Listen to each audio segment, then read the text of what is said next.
तेरा इतना साहस, मेरी आंखों के सामने तुमने माखन चुरायो। कान्हा,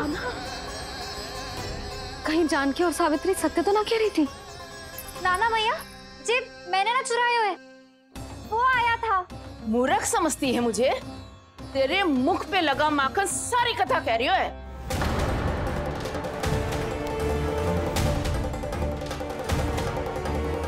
आपको धोखा हो रहा है मैया, मेरे मुख पर माखन अवश्य लगो है, पर जे मैंने ना खायो, वो आया था। बस कर, सब पता है मुझे। सुबह से ही दृष्टि थी तेरी इस माखन पे। मैं सत्य कह रही हूँ मैया, मेरा विश्वास कीजिए। वो आया था और उसी ने माखन खायो है। वो आया था, वो आया था। अरे कौन आया था? कान्हा, कान्हा, कान्हा।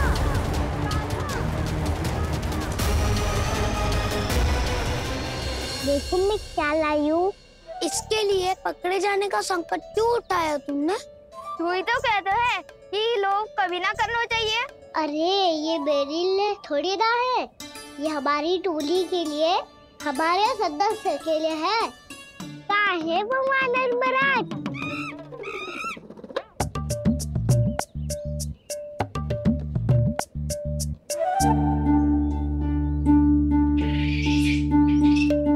धन्यवाद वानर महाराज, अवश्य घर छोड़ के आए होंगे इसे।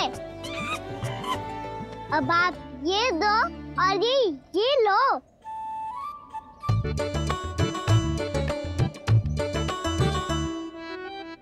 ये तो बहुत बुद्धिमान वानर है। बाल बराबर बज गया तो तनिक और भी न बुझा था तो बहुत कुटाई हो जाती। आपको शीघ्र ही कुछ करना होगा। सुलक्षणा चाची स्त्रियों की टोली बनाकर उस व्यापारी को अपना वचन देने निकल चुकी हैं। मैंने कहा था ना, सूर्यास्त होने से पहले आएंगे, सब आएंगे। क्या होगा है तुम सबको? हाँ, कोई भी कछु समझने को तैयार ही ना है। वहां वो सुलक्षणा से सभी के साथ उस व्यापारी को वचन देने जा रही है, और यहाँ तुम दोनों मेरे लल्ला पर, गोकुल के राजकुमार पर माखन चोरी का आरोप लगा रही हो। नारायण ही जाने अब क्या होगा गोकुल की स्त्रियों का। नारायण ही जाने अब क्या होगा गोकुल की स्त्रियों का। क्या हुआ प्रभु? किस सोच में डूब गए आप? कुछ कीजिए ना।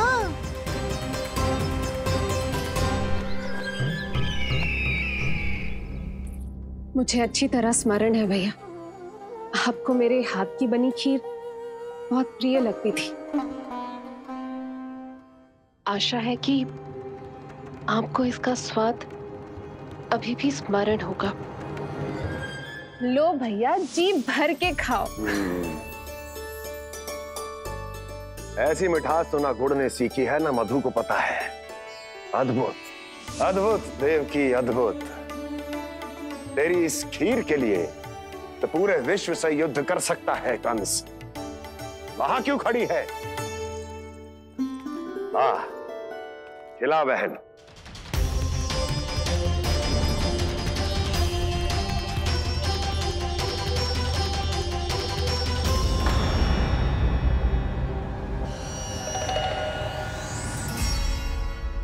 चिंता की आवश्यकता नहीं है भैया, मैंने कोई विष नहीं मिलाया। नहीं, खिला।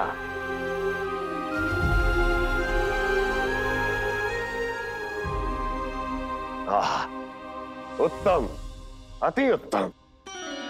वैसे इतना प्रेम अपने इस दुष्ट भाई पर कैसे?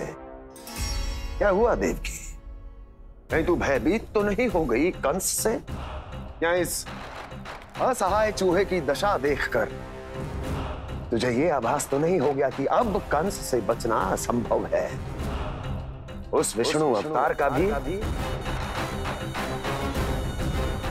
और उसके भक्तों का भी। जो असंभव को संभव और संभव को असंभव बना दे, वही तो है नारायण की लीला भैया। अरे देवकी, तेरा नारायण केवल कुछ असुरों की हत्या कर सकता है। उस असुर का क्या बिगाड़ेगा जो विकार बनकर उसी के भक्तों को भीतर से जकड़ ले।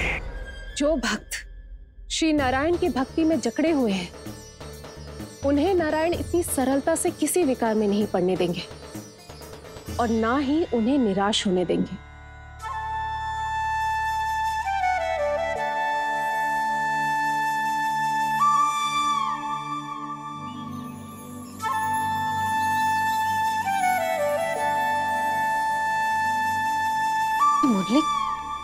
मुरली की धुन।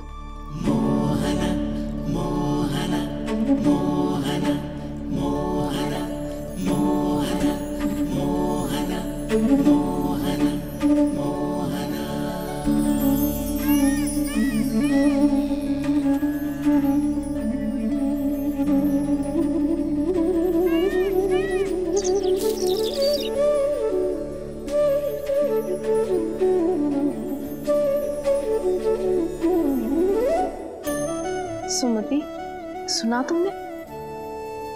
हाँ, कितना मनमोहक है जी।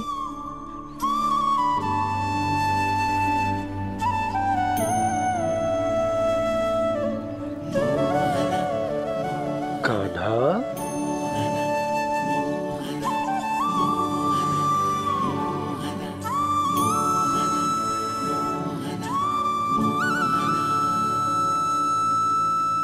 कैसी धुन है ये?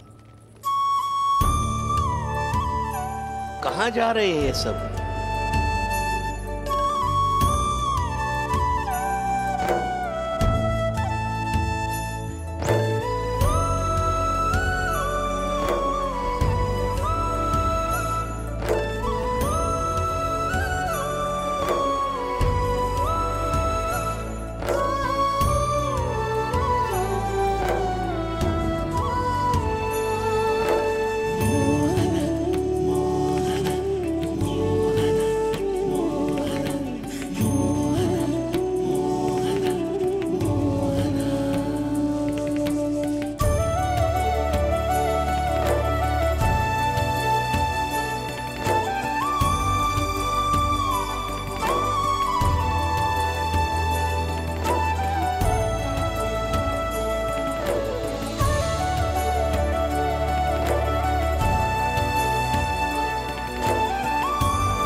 खीर तो केवल माध्यम था भैया। सत्य तो ये है कि मैं केवल आपको इतना बताने आई थी कि श्री नारायण अपने भक्तों को किसी न किसी तरह सही मार्ग अवश्य दिखाते हैं। नारायण उन्हें लोक तो क्या किसी भी जाल में नहीं फंसने देते, कभी नहीं। नारायण उन्हें लोक तो क्या किसी भी जाल में नहीं फंसने देते। कैसी लगी मेरी मुरली की धुन? अच्छी थी ना? आनंद आयो?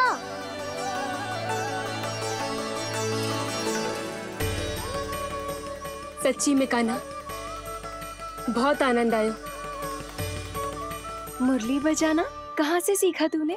सच्ची तन मन पूरी तरह प्रफुल्लित हो गो है चाची। जैसे सब कुछ मिल गया। तो फिर किस वस्तु के पीछे भाग रहे हो आप सब? सब तो है आपके पास। सुख, स्वाद, समृद्धि, फिर संतुष्टि क्यों ना है?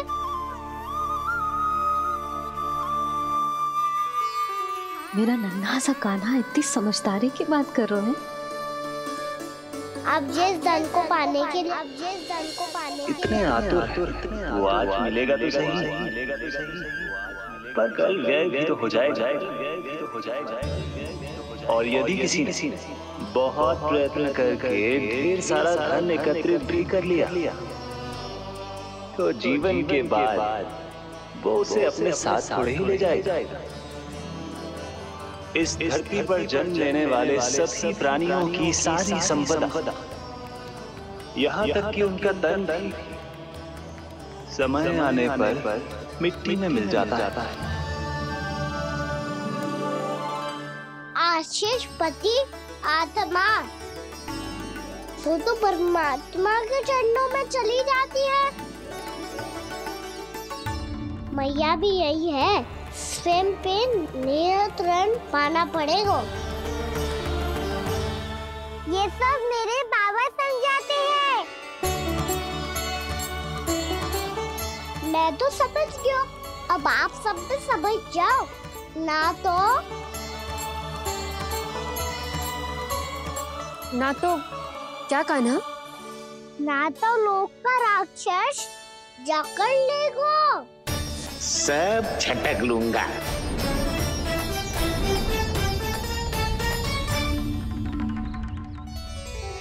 मैंने सही कहा ना बाबा?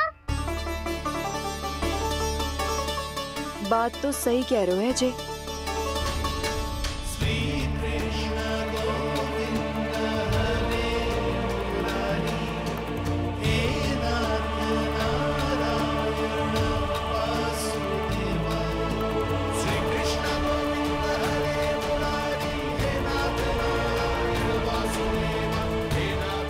बस अब ये उस मार्ग पर चले जो प्रभु ने इन्हें दिखाया है, संतुष्टि का मार्ग।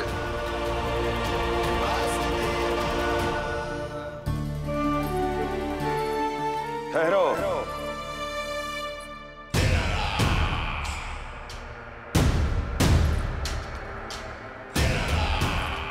तो तेरे कहने का अर्थ ये है कि तेरा नारायण अपने भक्तों को मार्ग दिखाएगा और वो गोकुलवासी मेरे षड्यंत्र से बच जाएंगे।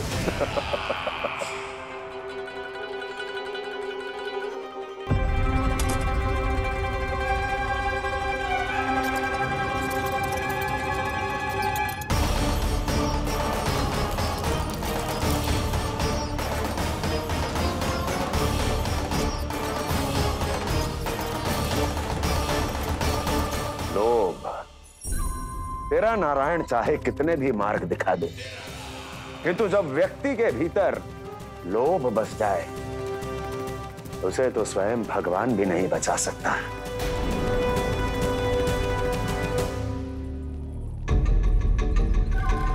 व्यापारी जी, सब वापस लौट कर आ रहे हैं।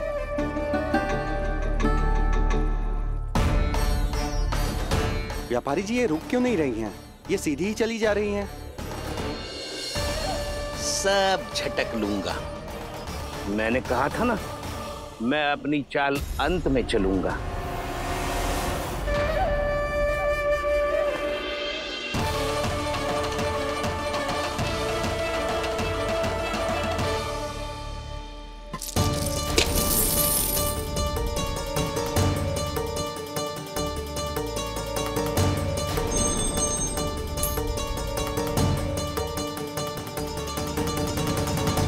सिक्कों से भरे मटके यहाँ क्या कर रहे हैं?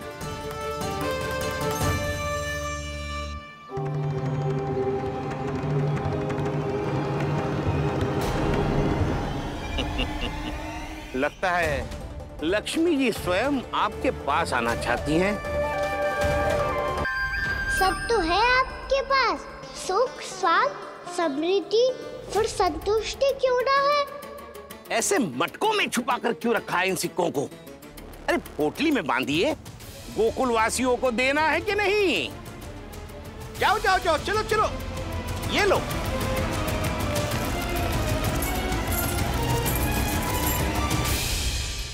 अवसर का लाभ उठाने को लोभ ना कहते, पर अवसर यदि हाथ आए और हम उसे गवा दे, इसे मूर्खता अवश्य कहते हैं।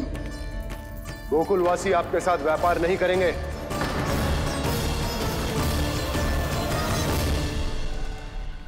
आप जा सकते हैं यहाँ से।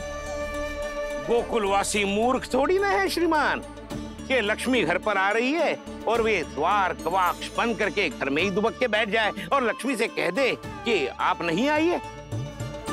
ये अच्छी तरह जानते हैं श्रीमान कि धन इनका जीवन बदल सकता है। पुरुषों को सुख, शांति, ऐश्वर्य सब प्राप्त हो सकता है और महिलाओं को मिल सकते हैं नए नए वस्त्र, तरह तरह के आभूषण, जो चाहे वो। व्यापारी जी सही कह रहे हैं। उनके साथ व्यापार करने में बुराई क्या है? एक छोटी सी बात समझ में ना आ रही है आपके?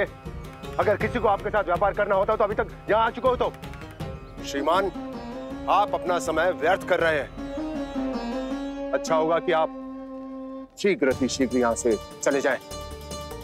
हाँ हाँ, मैं जा रहा हूँ श्रीमान, लेकिन ये सब लोग जानते हैं कि जीवन का सुख धन से होता है और मैं वही बांटने यहाँ आया हूँ। मुझे क्या पता था कि यहाँ के समृद्ध राज दरबार के लोग आम गोकुलवासी को समृद्ध होने देना ही नहीं चाहते। देखिए सेवकों, सारे सिक्के समेट लो, चलो। यहाँ किसी को लक्ष्मी जी का आशीर्वाद चाहिए ही नहीं। उठाओ।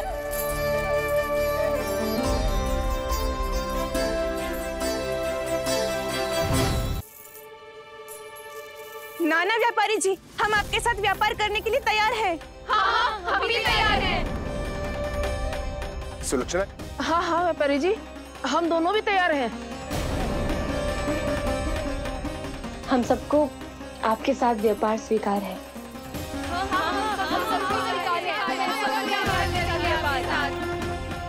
देखिए, ऐसा मत कीजिए। आप इस दूध की बातों में बताइए, इसका जाल है। जाल ना, जो अवसर है। लाओ व्यापारी जी, अग्रिम धनराशि। इतनी आसानी से नहीं देवी जी। आप सब लोग अपना निर्णय बार बार बदल रहे हो। मेरी सिक्कों की पोटली लेने के बाद अगर आपने अपना निर्णय बदल लिया तो? ना ना, हमारा निर्णय अब अटल है व्यापारी जी, अब ना बदलेगो जे। मैं कैसे मान लूं? कहीं जी हमारे साथ व्यापार करने से मना ना कर दे। कछु भी करके इन्हें विश्वास दिलाना पड़ेगा। हमने एक बार कह दिया तो अब हम पीछे ना हटेंगे व्यापारी जी। आप जो बोलेंगे हम वो करने को तैयार है। तो फिर लीजिए अपने आराध्य श्री नारायण के नाम की शपथ। आज से जितना भी दूध, दही, घी, माखन आपके यहाँ उत्पन्न होगा वो आप सिर्फ मुझे और केवल मुझे ही देंगे। नहीं सुलक्षणा, मैं श्री नारायण को साक्षी मानकर जब प्रण लेती हूँ कि आज से जितना भी दूध, दही, माखन मैं बनाऊंगी वो केवल आपको ही दूंगी।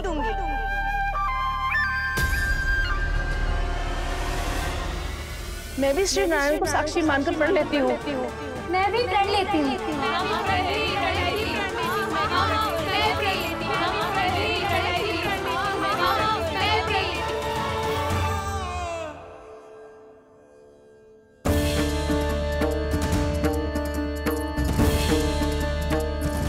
गांव वालों को समझाने के चक्कर में बहुत बड़ी भूल कर दी मैंने। बाबा सहायता करो ना। लगता है मैया को संदेह हो गया है। मैं ना चाहता मेरा सत्य सामने आए। बाबा!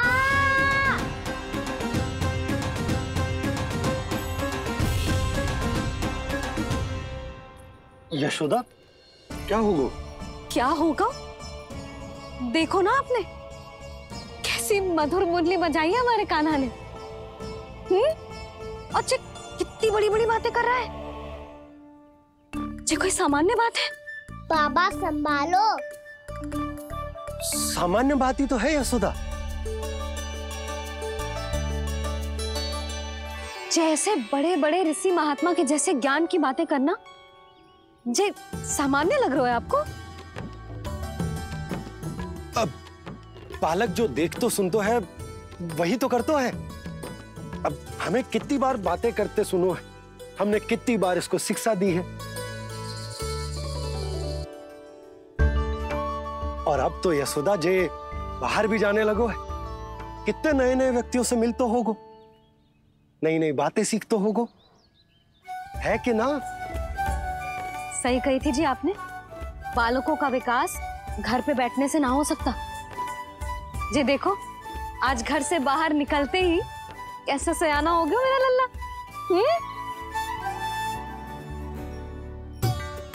इन सब की तो मत ही मारी गई है, जो मेरे इतने समझदार लल्ला को माखन चोर बनाने पे तुली हुई है सबकी सब। क्यों रे, इतनी शीघ्र इतनी बड़ी बड़ी बातें करने लगो तू? बड़ा भी तो हो रहा हूँ मैया। बहुत बड़ा हो गया है ना तू। अब चल घर चल के मुझे बता और क्या क्या सीखा है तूने। तू तो बचको कान्हा, पर इन गांव वालों का क्या होगा? मेरा कार्य मार्ग दिखाना था बाबा। अब वो कौन सा मार्ग चुनेंगे ये तो उन्हीं पर निर्भर है।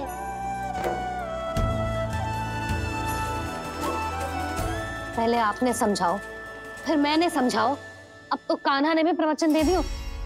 आशा है अब उनके समझ में आ जाएगी। किसी को कछु समझ में ना आए बहू। उस दूर के सिक्कों की खनक ने सबको अंधा और बहरा बना दिया। सबने श्री नारायण के नाम का प्रण लेकर उसे वचन दी थी। अब से अपना सारा दूध, दही, माखन सब कुछ केवल और केवल उस व्यापारी को ही देंगे। जिन्हें मैया भी नहीं समझा पाई, उन्हें तो नारायण भी नहीं समझा सकते हैं।